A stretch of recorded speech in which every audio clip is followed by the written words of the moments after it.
Hey guys, Justin here, and today I want to talk about Instagram. So, is it possible that Instagram is bad for your career as a musician? Well, I think Instagram is a great platform for all musicians to be on, but there is one big danger to relying on Instagram for all of your fan engagement and connecting with your fans. So, in this video, I'm going to talk about what that is and how to avoid it. Let's go ahead and get started.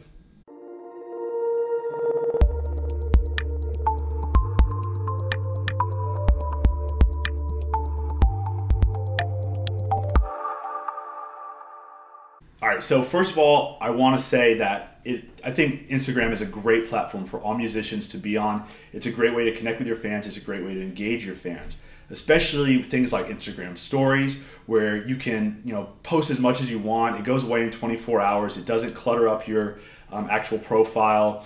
You can really give fans insight into what your life is like behind the scenes.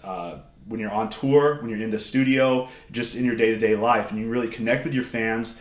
Direct messaging with your fans is another great way to do that. So Instagram's a great platform, but there's one big downside to relying on that as your primary means of engaging with your fans, and that is simply that you don't control that information. That is not your data. When somebody signs up to follow you on Instagram, you don't really have any control over whether or not your content is going to ultimately reach that person because it's owned by Instagram.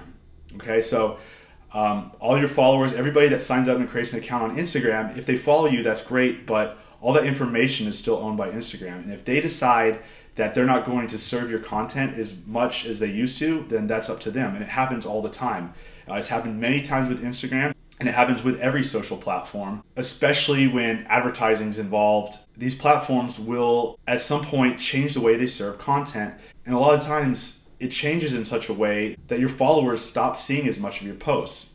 A lot of artists have experienced this where they'll have a huge following on Instagram, and then all of a sudden the engagement on their post is cut in half because Instagram has changed the way they serve this content to their users. Now, it doesn't happen all the time, and I'm certainly not saying you shouldn't be on Instagram. It's a great platform. It's a great platform for musicians, a great way to connect with your fans.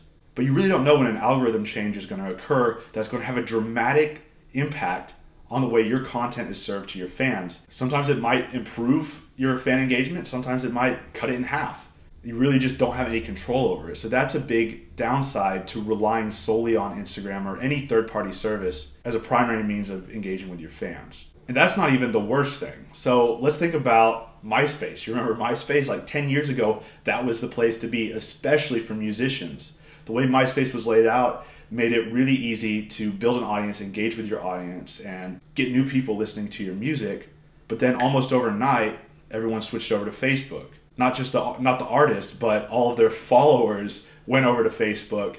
And most artists that had built this huge following on Myspace, a lot of them had a really hard time catching up and re-engaging those fans on Facebook because they just weren't prepared for it. And you really have no idea when the next big thing is going to come along.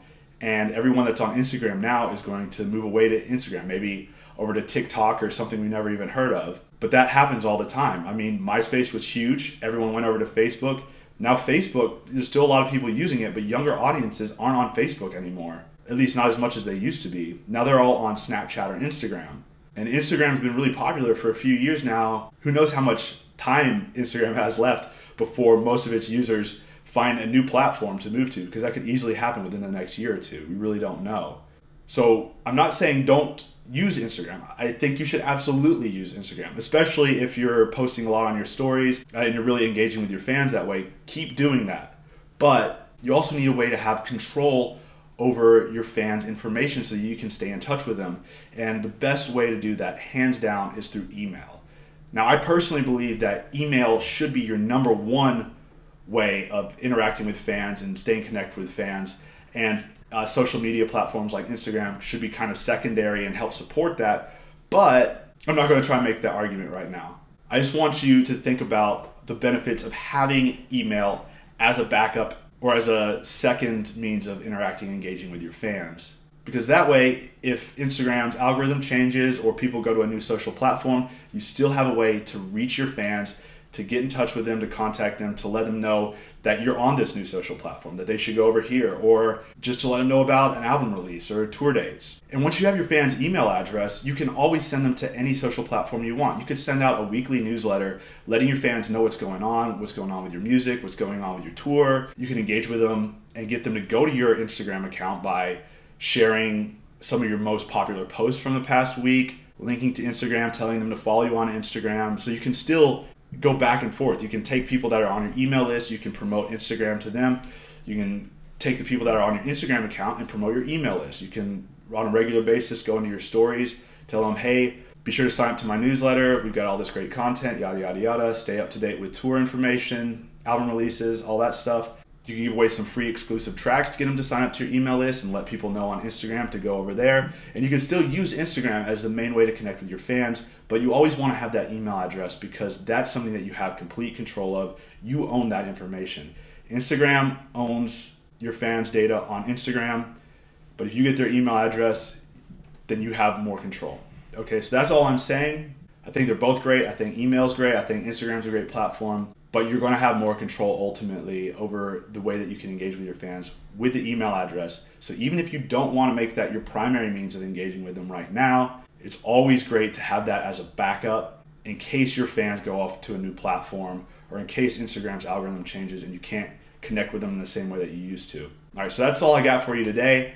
But if you do want to learn more about email marketing and how you can apply that to your music career, I'll put a link in the description to a free ebook called The Music Promotion Blueprint. So you can download that for free, learn a little bit more about how email marketing works with the music industry and with your music career. And at the very least, to have that email list as a backup in case everyone leaves Instagram, all your fans leave Instagram. So that's all I have for you today. If you enjoyed this video, please be sure to comment in the comment section below, give it a thumbs up. If you're not already subscribed to this channel, please click the subscribe button below this video and tick the little bell icon to be notified when new videos are released on this channel. So thanks again for watching. I'll see you next time.